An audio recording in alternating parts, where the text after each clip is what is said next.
Yes, pale Superdome Masaki tunaenda kufanya msimu wa 9 wa knockout ya mama. Kwa hiyo kimsingi tuko vizuri sana so far, maandalizi yako vizuri na jambo litatokea kwa uwezo Mwenyezi Mungu sana.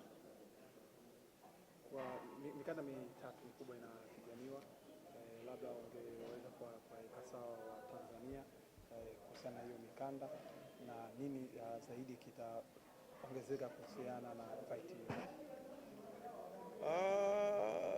Nafikiri tumejaribu kueleza hapo awali, ni tamasha ambalo litakuwa na mikanda mitatu,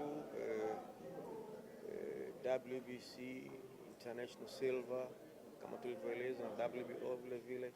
Kwa hiyo Watanzania wafike kwa wingi kuja kwa support vijana hawa, kwa sababu hii ni mikanda mikubwa sana na ambayo inakwenda kupiganiwa na vijana wetu hawa na mataifa kutoka nje na bondia kutoka nje ya nchi ya Tanzania. Kwa hiyo lazima tuwape hamasa mabondia, tuwa support kwa wingi sana ili kuhakikisha kwamba ushindi au mikanda hii inabaki katika ardhi yetu hii ya Tanzania. Kwa hiyo kubwa ni Watanzania kujitokeza kuja kuwapa nguvu, kuhamasisha, kwa support mabondia wetu wa Tanzania ili ushindi na heshima ibaki hapa katika ardhi hii ya Tanzania.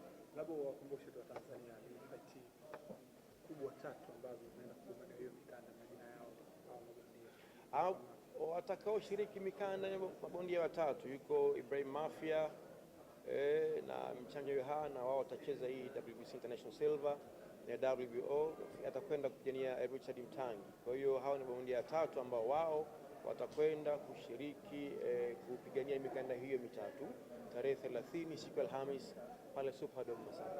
Labda ungeweza kuweka wazi viingilio na utaratibu? Viingilio regular ni 20,000, nafikiri vinatangazwa huko, lakini tuna kiingilio cha shilingi 50,000 VIP, lakini VVIP ni shilingi 100,000 na ticket wanaweza wakaja hapa ofisini kwetu Magomeni wakazipata.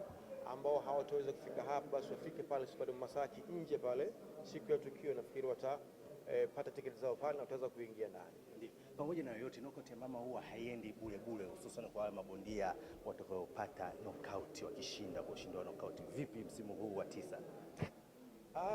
Ni jambo ambalo liko chini ya viongozi wa kiserikali. Sisi tunawaomba tu kuwe kuna muendelezo huo tu. Sisi letu ni kuomba kwamba basi ule muendelezo uwepo, na of course kwa kuwa utaratibu ambao wenyewe wameuweka toka awali, sina shaka kwamba msigo utakuwepo kwenye kuwapa vijana hawa motisha ile ya knockout ya mama, kwamba atakayeshinda kwa knockout atapata milioni 10, atakayeshinda kwa point atapata milioni 5, na atumai kwamba utaratibu huo pia utaendelea pale Superdome Masaki. Kwa hiyo tunaiomba serikali isituache mkono, wajaribu kuendeleza utaratibu huo ili kwa ajili ya kuhamasisha vijana wetu hawa waweze kufanya vizuri zaidi.